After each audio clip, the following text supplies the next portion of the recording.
This show is part of the Head Stuff Podcast Network. Hi, I'm Niamh.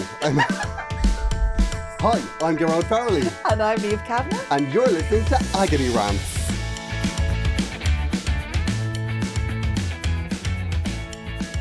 Welcome, listener. Welcome. Once again to the show that will heal your life, fix your world, change your perception of your Monday. Holy God, that's an awful lot. It's an awful lot. It's a lot to expect from us, but Niamh, we will deliver. It's the show where a Eurovision winner and a comedian fix everything. Well, we do stuff. We talk about stuff. And, I think we bring a different energy to things sometimes. Do you not think so? Yeah, I know, but changing the energy, that's very vague, Niamh. Okay. Making things better. I'm very zen. I'm still very zen from coming home. My big walk, you haven't spoken about the fact that I've done 634 kilometres. Enough. No, you've been doing enough for the two of us. I've walked from Lisbon all the way up to Santiago. I've walked the length of Portugal. 4 years. Look, it doesn't matter how long it takes, right? I'm very time poor, right? I have other things to be doing. But it doesn't take away from the fact that I'm very zen now. I'm incredibly zen about it. How zen, though? I'm sure, that when you came home... Yeah. Do you not just, put your case there, order a pizza, and you're like, now I have to unpack that case, and then it all just falls away. We know that happens no matter what you're doing, right? No matter what you're doing. But, I made a conscious effort this time to really think about all the things, and I was getting lovely mantras in my head. I love my little mantras and things that I say. Mantra? Well, your tenets that you live your life, and, like my feed the family, feed the soul one, and, all these things that I... Oh, mine is, the world is full of pricks, no wonder you're miserable. All true. All true. Yeah, anytime anything goes wrong, sure, what other way could it be, Gearoid? The world's full of dickheads. Listen, I found the perfect card for you recently. It's like a Banksy rat, the way they kind of have that Banksy art, right? And on it says, I'm up and I'm dressed, what more do you want? That's Niamh. I want to send it to you. That's it. That's absolutely perfect. I know, but so I said every step is a choice. That's what I was doing the whole way through. So everything I'm doing is a choice. So even sitting here with you is a choice. Isn't that nice? No, Niamh, that wouldn't work. Every step is a choice because I just go, well, then I'm not taking another one. I'm sitting down. That's what I'm doing. That is also a choice. Let's be honest. I don't ever envisage a time when you'll be doing that kind of walking with me. I mean... My boyfriend did suggest it because I was talking to you. I was talking to him about you. Yeah, oh. Because I was like, Niamh's finished her comedian. Well, I didn't say it like that. I was like, Niamh's finished her comedian. I won't hear the end. Yeah, and my boyfriend was like, do you want to do the Camino? I said, absolutely not. No, I know. But no, listen, I don't. He doesn't want to do it with you either after the experience I had in Cyprus with you. No, he doesn't. He's had much worse experiences. The first holiday we ever went on together, we went to Rome in September. Oh, right gosh, now, I didn't check walking. the weather. Oh. Because I assumed it would be freezing, so I was packed with my winter woolies. I didn't realise it was bacon. There wasn't shorts to be had in the shops because they're very fashionable. They are. So they were all their winter woolies were in the shops. I was over there with my big jacket, my jeans. Dying. There was a public transport strike, so we had to walk absolutely everywhere. And my other half wanted to see and show me everything because it was, new love. Did he bring you on the hills? I want to hold your hand on the Colosseum. All of the hills of the room. I want to punch you in the face in the Vatican. Every single night I went to bed in Rome saying, this is the end, it's over now. Break up and tomorrow we're getting a plane. And here we are many years later. How long was that now? See, that is an absolute testament to my procrastination. Well, Niamh, I've been travelling as well. Oh, tell me. I went to Iceland. I saw. I did shows in Gothenburg and Iceland with Sarah Millican. And do you know what? It was one of those things that I had, they were kind of like in the diary, but I just forgot about it. I know. I just had Sarah, Europe. Okay, that's specific. I didn't really know where we were going until a couple of days before. And I was like, oh my God, it's Iceland and Gothenburg. I would exciting. love to go to Iceland. Do you know, it's one of those places that I've always wanted to visit, but I never thought to go. Because I've checked it out a couple of times. Like when my boyfriend turned 40, I was like, oh, we should go a little trip to Iceland. But all the flights are 7 a.m. I was like, absolutely not. That's a very bad start to a holiday. No. Unless you're coming at it from the night before. Yeah, exactly. But the flights are ridiculous. They're all like Mm-hmm. 7 in the morning. But we did a show in Gothenburg, and we flew from Gothenburg to Iceland, and it was very exciting, I have to say. That is exciting. It's a place like no, I've never been anywhere else that was like it. Wow. Except it's a bit like Rosslare. Imagine Rosslare had a volcano. That's what it's like. Oh, well, Yeah. you're really selling it here. Like, Rosslare's lovely. it is I'll lovely. have you know. Which part of Rosslare? Just the port, like, or Just what? the port. Yeah. So it's all business, is what you're telling me? It's a bit business. Like it's one of those places where you will go and you'll see a building that looks like it's in Russia, and then the next building beside it, you look like it was in Italy. Oh, okay. Do you know what I mean? Like it's like mixed architecture. mixed architecture. Is that the case of Rosslare Port? I didn't know that. No, but Rosslare is a port. I know And that. Iceland's also a port. I know. That's where I was going with the And Rosslare you know, I comparison. kind of get that. In other words, it's not what you think. It's not all volcano living. You're not living in the volcano. If this is the bit, I wasn't really aware of the volcano. Oh, did you not Because know? I was on the way because I was going from Gothenburg, and again, other half text was like, "Hope the volcano doesn't go off," and I was like, "What volcano? What's happened? Stop it! What?" And I had a look. There's like a proper active like bubbling away, Yeah. and even when you're over there, there's a television channel where it's just like a live feed of the volcano. You remember 2010, right? I know, yeah, the ash cloud. The ash cloud. Surely that gives you. Because you were flying in the ash cloud, wasn't it? No, I was supposed to. There was a whole thing because it was around the time of the Eurovision, and I was obviously the representative that year. You know, the year I didn't win. The one where you lost. Where you lost. Niamh. Thanks. Yeah, for that. yeah. Thanks. Yeah. Yeah.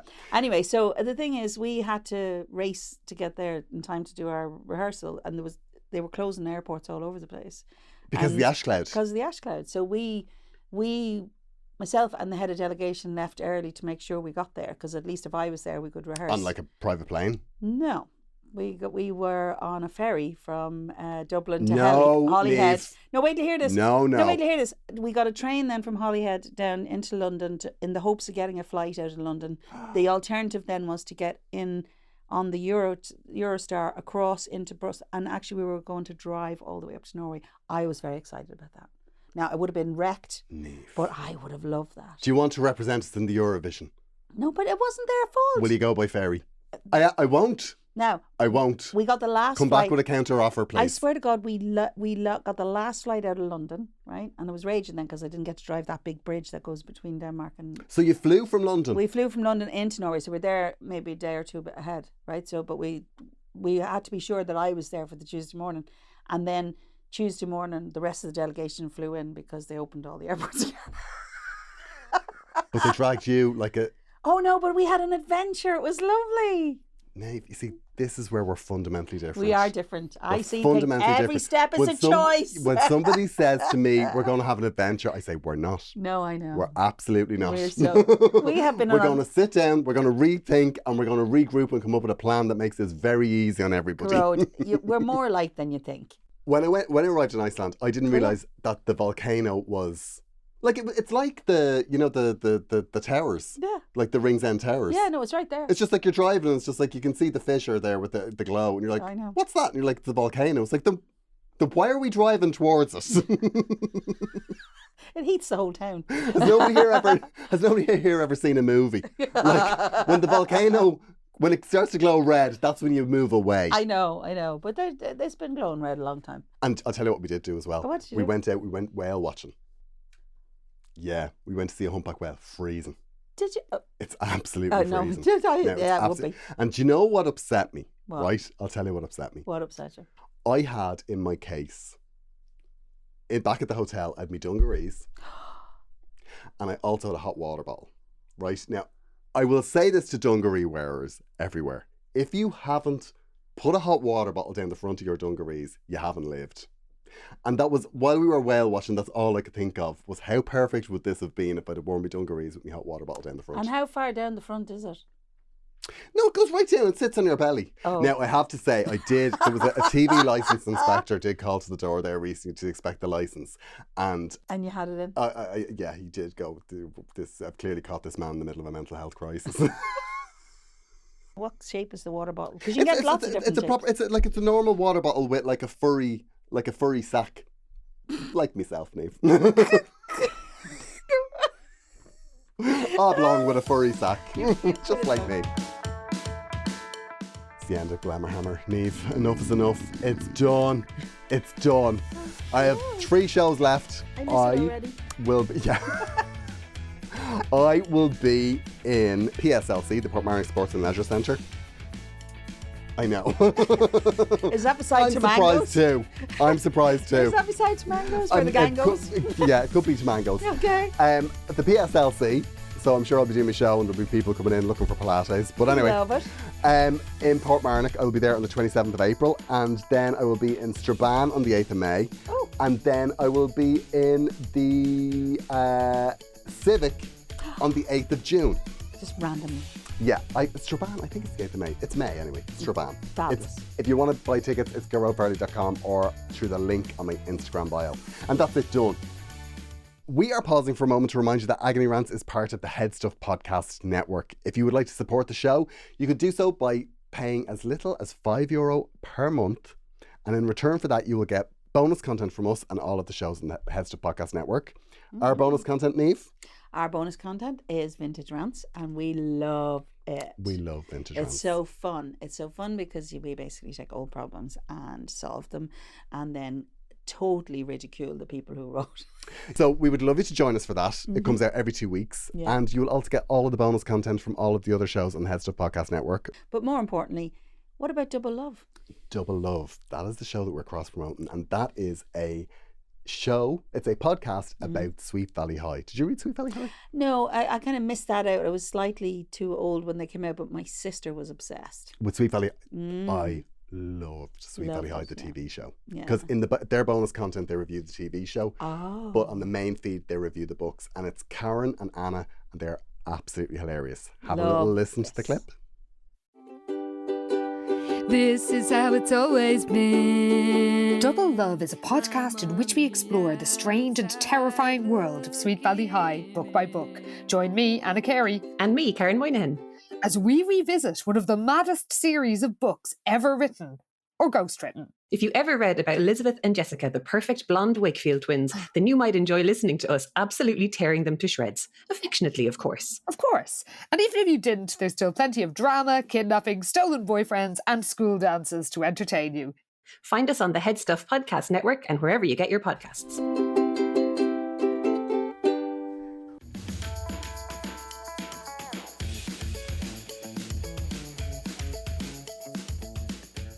Niamh, we have follow-ups. I We have love follow-ups. and we have reviews. We have a review here from somebody called Scart81. Okay. Look to this very Monday. Do you know what? Like, I know a 5-star review is a 5-star review, but like, I mean, It's triggering all his I grammar. guess it's look forward to this every Monday. We can put any word we like in that. Yeah. Niamh and Gearoid have a fantastic dynamic. We do. Good advice too. Oh, That's lovely. that is really That's lovely. from Scart81. If you enjoyed the show, please do give us a review on whatever platform that you choose to listen, because it helps other people find us. And also it keeps, head stuff off our back. They are, because they're getting ruthless in here. They're getting new shows, I hear. They're getting on the new shows. Yeah, grapevine. they keep saying that. They keep talking about all the new talent coming in. I keep It's waiting. like, I keep waiting for somebody. You've got old talent. And you better appreciate it. Less of the old. Like, just, I love 56. I love saying that. And watching people go through, do I tell her she looks younger just to get out of this conversation? That's because you always have an air of expectation when you say something. I do. Yeah, you hold people's gaze I do. like a psychopath. You clearly like it. I'm going to say that now. It's clearly not a problem for you, Gearoid. Niamh, we have a follow-up. Do you want to read the follow-up? I will read the follow-up. So, I heard your pod today with the woman who was into her personal trainer. A couple of years ago, I booked Now, sessions. hold on a second. Just to clarify, this was a woman who was into her personal trainer who was also her brother-in-law. Yeah. So we're glossing over something quite important. Yeah. I'm hoping that the people who listen actually know about the story, but I'm going to tell you it was hilarious when we read it. It was a woman who had started going to the gym with a brother that was a bit nondescript, but all of a sudden he put on was the like- lycra and he was helping her do squats. And she was having a bit of a fizz. fizz, the lycra. The Yeah, lycra. yeah, exactly. So I think we recommended, please God, run screaming from the room. Don't touch Well, we did say that it could be a trap. Oh. Be a bit careful. Yeah, we did. This could be a test. A couple of years ago, I booked sessions with a personal trainer. He was on his late 20s and absolutely ripped. On, Nice. maybe in. I did become a little obsessed with him. Of course you did. I was in a relationship at the time, so that did suffer. I ended up having a very unsatisfying affair with him because they always promise so Now, much. that's on you. If your affair with a 24-year-old ripped personal trainer was unsatisfying, that's on you. I disagree. Sometimes they promise more than they give. That's all I'm going to say. And it turns out that he was also riding about 3 other of his clients that I knew of and was also bisexual. I know this because recently my 20-year-old nephew posted a picture of him or with him in a gay bar. Oh my God. Oh, that's very depressing. Oh my God, I'd be suicidal. Wouldn't advise anyone to get involved with their trainer. It doesn't lead anywhere good.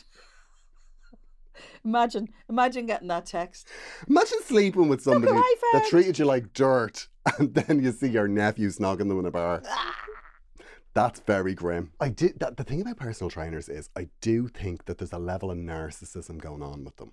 Oh, really? Yeah. I think it's all about attention. I don't think it's even sexual, to be perfectly honest with you. I think it's about, look at my lovely body. Well, there's an element. And I'm absolutely willing to look, don't get me wrong. They put a lot of work into that. They do. They absolutely do, and it should be rewarded. However, I think conflating you being their audience and you being their lover, very different things. Yeah. No, there's a lot of work goes into that, and to be honest with you, their energy goes into other things other than getting good at sex. I know, yeah. Quite often. I'm They're all not about- saying that they're they're all about not their good about macros. sex. You know what I mean? You know, but No, I'm sure they're wonderful because they have like those calves. great stamina. Yeah. God, I might have a glass of wine. We should have at least a glass of wine. Have a glass of wine doing Maybe this some podcast. tapas in the middle of us here. Here, Just talk about nice thighs I love in your thighs. in your. Did you see the Vintage Rants follow-up? Did you see that one? Is this the story about the woman who wrote in to Anne? You remember the vicar's wife, Anne? Yeah, if you didn't hear this, because if you're not a subscriber, there was on Vintage Rants where we talk about a problem that was an agony aunt's problem from Days of Yore. Days of Yore. There was a problem where this was older woman, right? Yes. And she was friends with this girl for years and years and years. She's about 40, wasn't she? Yeah, and her family was their family and vice versa, right? Her and her friend. I'm going to say Sophie is in my mind. I don't know why it is, but anyway, her friend and her were friends from school. Since they were children. And she knew the parents really well. But she went to visit one day and only the dad was at home. And they had, during their second bottle of wine, she went to get something off a shelf and she felt him and he grabbed her feeling her bum. up. Do you remember? Yeah, and then they had an affair. And she's having an affair and she didn't know how to continue it, considering she didn't want to hurt the friend. Yeah, and she the was mother. riding her friend's dad. Yeah, and in she her didn't want to 70s, hurt I anybody's think. feelings. And the mother was in her early 80s. I know, yeah, he was in his 70s. Yeah. Vintage Rants follow-up. Just listened and you said you loved a love story that came from a blow-up, and this immediately came to mind. To cut it short, on the night of our sixth form formal, which is Debs for us Southerners, the after party was at my bestie's dad's house 6 months before he had been released from jail on the Good Friday Agreement. Okay. I know roughly when this was. Okay. The morning after, I went into the kitchen to get my uniform from the cupboard under the stairs, as we all had to be in school, which was a nightmare. Yeah, it is a nightmare. I walked in and her dad is being straddled by a girl in our class. Well, he had just been in prison. Yeah, to be fair. Jesus Christ.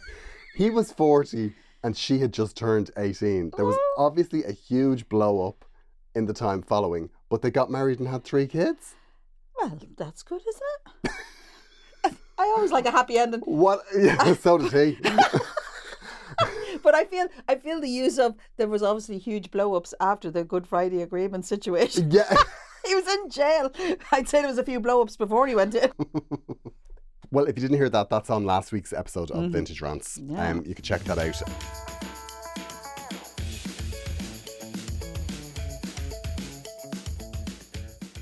It's a long problem. This is a long problem. Do you want to read it? And it's quite sad. This is quite sad. But I have many emotions reading it. Hey, you fabulous pair. I adore this podcast and it's my go-to listen on my commute up and down to Dublin from Wexford for work. I only wish you had more episodes per week. Well, so do we, don't we? No, Okay. we absolutely don't, Niamh. One episode is by far enough. I mean, it's easy for me to say that because he does all the work. I met and fell madly in love with my ex 4 years ago. It was a total dream. From our first date, I knew he was special. And from day one, we became inseparable and didn't spend a day apart for 4 years. He moved in a few months later and I was the happiest I've ever been. A year later, I proposed on a beach in Donegal and couldn't wait to spend the rest of my life with this man. Oh my gosh. He was right by my side for some monumental moments in my life, like meeting my birth family for the first time and burying both my dads 6 months apart when they passed. Oh no. I also got very sick too, and he was by my hospital bedside every step of the way. Wow. Through all the troubles, I knew he had my back as we utterly adored each other, telling each other how much we loved each other several times a day. Everyone used to say, look at how in love you two are. We would argue over stupid things like any other couple, but it was really always just silly stuff. He, however, had the belief that if we really loved each other, that we should never argue. Well, that's not true. Okay. But I always said that it was normal to argue, and every couple did it. Some of my favourite moments with my husband is when we argue. I love a row. I love a good row, especially because we usually end up laughing in the middle of it because, you know, it doesn't make any sense what we're doing. Anyway, often we would argue about the fact that we shouldn't argue. Okay, there you go. We both had strong personalities and would be on the defence when we argued, but 10 minutes later we would realise that we both agreed on whatever the topic was and we would move on. Or at least I would. But overall we were very close and a very happy couple. Or at least that is what he led me to believe. As we approached the wedding, I was getting very excited. Our dream wedding was forming. I couldn't wait and it was going to be amazing. I woke up on the morning a month before our wedding and I turned to him and said, wow, we are getting married in a month. It's so exciting. And out of the blue, he said, I don't want to marry you, and moved out an hour later. Oh no. Holy God. I was in shock. It was so out of the blue. I was utterly devastated and he really gave me no reason except it's because we argue, which I was baffled about because we argued no more than any other couple would. He cancelled the wedding and I lost a fair amount of money. Oh, I was God. just so sad and baffled as to why we ended. I missed him so much. We met a couple of weeks later and ended up getting back together. Oh, no, that's not... No. We went away for a week to work on us and I thought we were back on track. Fast forward a few months and we were looking to relocate to Wexford for a better life. We had been talking about it for a year. My house sold quickly and a month before we were due to move, again out of the blue, I came home from work one day and he just said it was over and he moved out. All within an hour again. I was shocked as every day I would ask him if he was okay. He kept saying yes and he was happy. So I really was baffled and utterly devastated yet again. A week later I find out he has sent the most horrific text to all my close friends saying I was abusing him for our entire relationship. Oh God. And that he was trapped for 4 years. He slated me, even tried to bring my family into it saying they told him not to marry me, but that wasn't true. They never said such things to him. Lies upon lies. This message was so vile my friends said they would not let me read it as it was so horrible.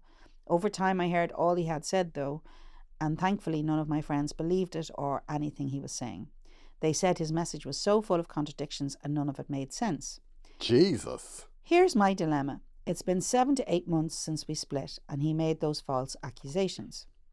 I know it's all lies and so do my friends, but I'm finding it very hard to let go of the betrayal. He broke my heart and then destroyed me, and I can only think it was his way of justifying what he was doing by making all this up. Should I confront him? I feel like I want to put an apology, or do I just let it go and move on? Sorry, I know that was long-winded, but any advice is welcome. Thanks, Brian. Brian, that's horrendous. That is is so absolutely awful. destroying. And my take on this is very simple. The thing is, even if there were difficulties in the relationship, really all of that stuff, the bad message, the sudden abrupt departure with no kind of show, basically that's all on him. What you need to do 100% is to go and talk to someone, not him. You need to stay away from him 100%. You've nothing to close with him. He has his own demons. Whatever's going on with him, let him. You need closure. You need to go and talk to someone, and just get closure for yourself and understand how far you've come. I can imagine how devastating this is, but no good thing will come from seeing him again just now. No, I think you're right, Niamh. I think he's a bollocks. Yeah. And I think you should have him killed. No, well, I do not take that out of context. Do you know? Here's what I think the problem is, right? I think he's the unfortunate thing of being a bit of a psychopath. Yeah, a little bit. And secondly, he's a little bit self-aware. Yeah.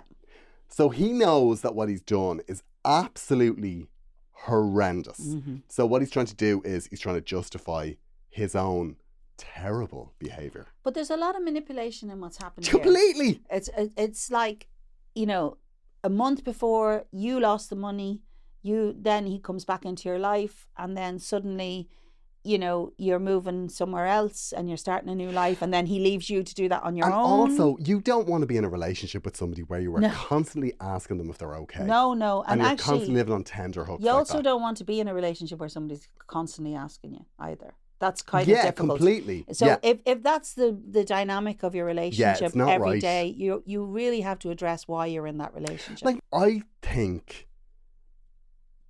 that if you're in a relationship with somebody that can get up and walk away in an hour, yeah, that's time bomb territory. yeah, with no indication apparently. Yeah, like there's something building up there, and like he says something interesting about that, the fact that they had these arguments, and then by the end they realised they were on the same side. Now, the only reason you're having an argument and then you realise you're on the same side is because somebody's given up there. Someone's poked the bear, or somebody, you know, initially, or, you know, we often resolve our arguments, but it's not that we're on the same side. We just agree to disagree, or, you know, agree the fact that I'm always right. You know, that kind of works out quite well. Yeah, no, but you know what I mean? It's kind of a funny thing. And so you may have missed some signs here, Brian, to be fair.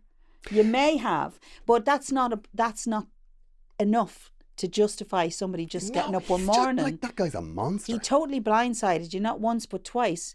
You know, fool me once. Yeah. And it's not on you. It's not on you. It's not. You see, because this guy was an absolute psycho, and because of the way he's behaved, you might think.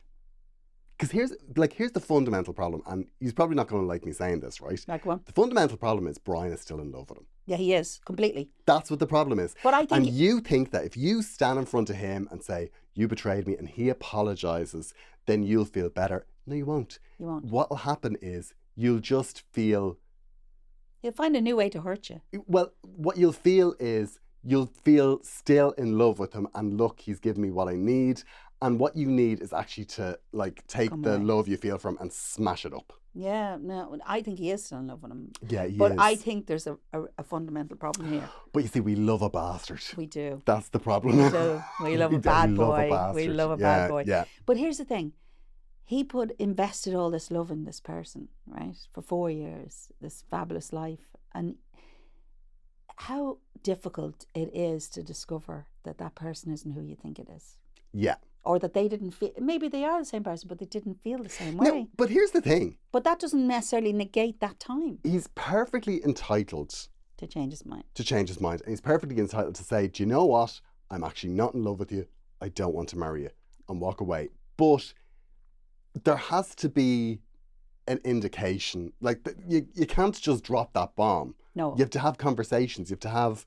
there is a process. Yeah, and I think if you're getting married, you should be having those conversations. But essentially, but lots of people are getting married, they get caught up in the run of it. And, you know, we know that. It does become about cakes. It comes, and then suddenly you think, well, I can't stop this now, we're so far down the road. And then you get, it's not unusual in all, you know, types of relationships that happens. So you can forgive that once.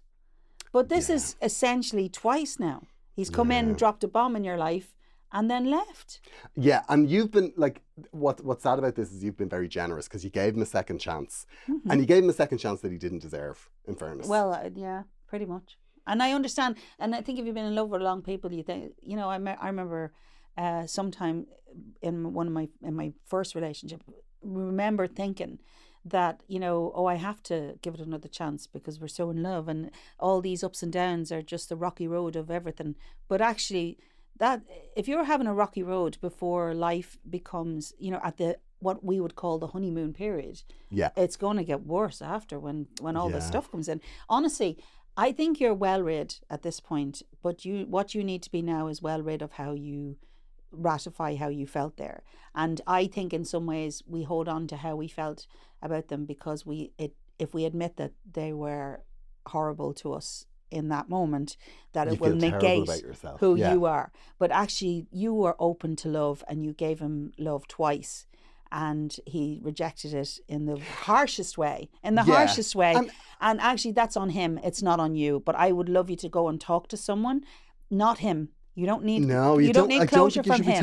I don't think you should be talking to him again. And the other thing is, though, like we are kind of getting sidetracked here because this is not about a breakup. No, this is not about a breakup. Like you can fall out of love with somebody and just go, I'm sorry, I'm not, you know, I know we had plans and everything, but this is just not for me. And that is fair enough because that's the way the world works. You're just getting out of a relationship that doesn't work. And you know, as hard and all as it is, that can happen a couple of times. Yeah, it can. You know, you can. You get back together and you get back together and it doesn't work, fine. But what he's done is, in his weird psycho way of trying to justify the whole thing to himself, he has tried to poison your family against you. All of that. The second that happens, there's no road back. Downright, there's no road back. Because never speak to him again. If you ever forgive him for that, I mean, there's no justifiable reason, even if he's in the depths of depression. I swear, there is no justifiable reason for what he's just done. And therefore, you should not allow that come back into your life, that energy. Definitely not. I mean, the fact that all your friends and family didn't believe him is testament to who you are as a person. So that's where you should be putting your energy. I've never met, I have to say, I've been very lucky in that I never met a psycho. I never ended up with... I dated a very controlling person. Did you, Niamh? I did. Oh, I'd say he was gorgeous, was he? Well, of its time. He was my first serious boyfriend. It was a very big deal, you know, and... was he checking your phone and everything? No, it was before phones. That's how old I am. Oh, right. No, but you know what? He told me what to wear, told me how to wear my hair. And it's you were dating a gay man, yeah, Niamh. Very much so. Yeah, that's exactly what it was. It took me a few years to figure that out, obviously, before I had to become an icon. Exactly. First, to recognise that. But actually, it's like, but he's dead now. But anyway, what I'm dead? saying, it's a whole conversation. But no, what I'm saying is, right, you would Don't think that someone like me, I didn't kill him. No, but you know what I mean. The thing is, it starts from something small, and often you look at someone like me who's quite strong, and you would think it would be very difficult. It comes from small things that are coming in, and you make a little room for things because it's obviously about compromise sometimes. And it's real easy to end up somewhere. And I remember waking up one morning not being able to decide what I could wear without his opinion. And that's not who I am. That's not who I am. Threatened to leave me all the time. It's such an easy road to end up on. And maybe he wasn't like that with anybody else. Maybe I just brought that out. I don't know. I don't care. The point is, and I did that. We broke up, and then I went back because I felt I should. Oh, right. And then you go back and you go, holy God, my first decision was right to leave. I have to leave because there's no... I think it's really hard to go back into relationships. I'm not saying it does. I've never done that. I'm not saying that it doesn't work for some people. Yeah. But I just think it's really difficult because you've already set your habits. I mean, I do sometimes think that it would be good to have like one more little go. I know. With somebody that you broke up with. You know, like you're enjoying the house, but you're not paying the mortgage, as they say. Oh, we all think of that.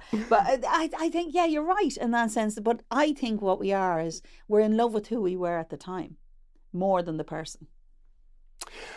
Do you not think so? Well, I think in this case, when you've got like a wedding on the table and you've got, because I guess when you go through a breakup as well, and I do feel that Brian is maybe doing this, he's looking and going, it would have been the perfect wedding. It would have been, of course, everything in hindsight was going to be perfect. That's like when a gig gets cancelled. Yeah. And you're just like, gig. I would have been brilliant. I would have been fantastic. Best gig I would have ever done in my entire And in actual life. fact, you may have had a lovely day, Yeah. and then you go back to fighting over who's emptying the dishwasher I know. and all of that stuff. But I enjoy those fights. Yeah, I do. There's certain fights I enjoy a fight. Don't get me wrong. I love a row. Good row. But I like a row once. Oh, Like when we've had that row, I don't expect to have that row again. oh, listen to you. Yeah. I'm a monster. Oh, God. Do you know what I bought? What did you buy? I'll tell you what I bought. I was on Temu and I bought one of those little magnetic things that you stick to the dishwasher, which is dirty clean. It's like a little switch. You never did. I did. That's a Yeah, brilliant thing. I did. Because then I thought it would I love that. I thought it would be a little assistance Listen, for those of us in our household that just put our dirty dishes into the sink. okay. Oh, okay. Just a little assistance for those of us that might need it. Okay. And by that, you mean boots? Yeah. Clearly. Yeah, she puts her dishes in the sink and it always frustrates me. I just thought I'd let you know. I know you really want to know this, right? Go on. Sorry, Brian. I'll be back to you in a second. You see, the day I came back after the Camino, I got 6 loads of washing out on the line. It's a personal best. Just thought I'd tell you that. I'm very happy for you, Niamh. Sorry, Brian. That's off almost as interesting as the Camino. Side. Brian, I'm going to tell you, I am sending nothing but love to you. I think you have done your very best to be open and fabulous, and may you never lose that. Just bestow it on someone more worthy of you. Exactly. Does that And I sound good? would say this is done. Oh, now. it's done. This Do not is entertain any done. conversation. Because the one thing this man has done twice, right? Mm-hmm. Now, he may not have meant it the first time, and he may have had the best of intentions the second time, but irrespective of that, he has done it. And that is, he's completely gaslit you. Oh, yeah. And when you're sitting in front of him again, because if you were meeting him on Saturday, just imagine this for a second. If you were meeting him on Saturday, you know exactly how you'd be feeling now. Yeah. You know, you would be thinking about how you're going to present yourself. You'd be thinking about what you're going to say. You'd be planning the whole thing. You'd be nervous about meeting him. And then he would be doing the same. So he would be presenting to you all of the things that you fell for the previous 2 times. And no matter how resistant he was to you, or no matter how kind he was to you, your heart would bring you into the exact same place again. And it's just not what you need. No, it isn't. And you know, nothing ever takes away from the fact of what he did by sending that text. Exactly. I don't care how drunk, depressed, whatever it was, that is so uncalled for. Yeah, he sounds like an absolute prick. I know, it's desperate. So sorry about that, Brian. Listen, I hope things things pick up. I want to know where you are now. I want to know how well you're doing, because I think you're on a good road. I think you're on a good road. I tell you what to do. You download Grindr and you start working your way through it. Back on the horse, Brian. Back on the horse. Yeah, back on the horse and be a vigorous little jockey. Well, I think we've helped. I hope so. I think we've helped, yeah. You know. It's been wonderful to chat to you again. I know, Niamh. I missed you so much. I did, I missed you. I thought about you. It's been quite a while. I thought about you every step. Every step was a choice to think about Gearoid. Every so often you pop into my head and I remember her. Oh, well. Vaguely. You're with your other women. It's been wonderful to talk to you. Thank you so much for listening. We would love it if you would subscribe to Head Stuff Plus. Please do. We have merch. Go buy yourself a tote. We've got about 50,000 of them. As many as you can get. I mean, they're not huge. You'd need a few for your shopping. You would need a few. Yeah. There will be a vintage rant out either next week or last week. Who knows? It's always a surprise. It's always a surprise to me. It's such a moment. It is. And we will chat to you next week. Bye. Bye.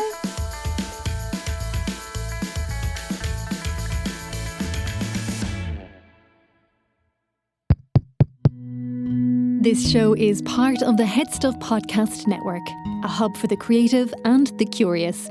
Shows are produced in association with Head Stuff and the Podcast Studios Dublin. Find out more or become a member at headstuffpodcasts.com.